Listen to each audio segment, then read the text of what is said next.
Ito na yata ang pinaka-worst Game 7 na nangyari. Napakamot at nalungkot na lang si Kawhi Leonard. Burakay na ang Clippers. Hype na hype si Russell Westbrook na pinagbakasyon ng former team. So heto na ang do or die Game 7 sa pagitan ng Denver Nuggets at LA Clippers. Home court advantage ng Denver pero mainit na 6-2 nating run agad ang kinana ng Clippers na agad pinanguna ni Derek Jones Jr. Will nakabawi naman agad ang Denver ng 5-2 nating run mula lahat yan kay Christian Brown including itong transition dunk. Matapos yan, Derek Jones Jr. mainit pa rin with his 3-pointer na agad ding nabura ng first 3-pointer naman ni Michael Porter Jr. So far, parehong maalat ang simula ni Murray at Jokic sa Denver na nagtala lamang ng combined 3-point shooting, combined 0 of 7 sa field. Habang sa Clippers naman, combined 6 points lang din ang nagawa ni Kawhi Leonard at James Harden. Halos second unit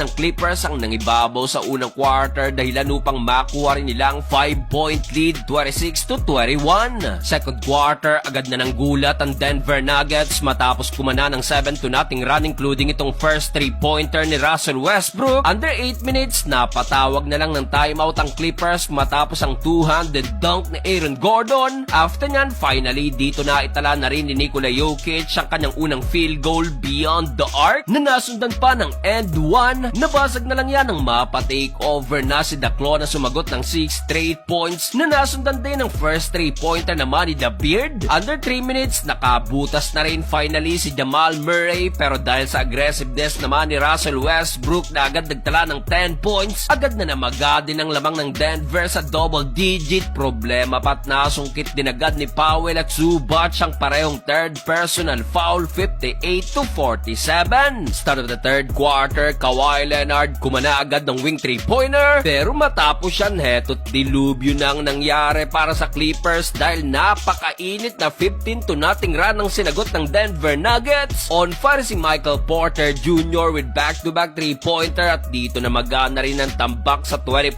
points. Halos walang maisagot ang Clippers. Aaron Gordon showtime pa sa kanyang another reverse dunk. Dito 6 na sa Denver ang may double digit na panghihinaan na ng loob si Kawhi Leonard. Napakamot na lang dahil 27 points na ang tambak sa Clippers, 93-66. Fourth and final quarter, hindi pa tapos ang Denver Nuggets at kumana na naman ang another 6-2 nating run na mas lalo pang nag-angat sa mahigit isang buwang tambak. Anyari sa Los Angeles Clippers, ito na yata ang pinaka-worst na Game 7 ni Kawhi Leonard na nalungkot na lang sa bench. Again, bigo na naman si James Harden sa huli. Aabante ng Denver Nuggets sa semifinals kalaban ng OKC.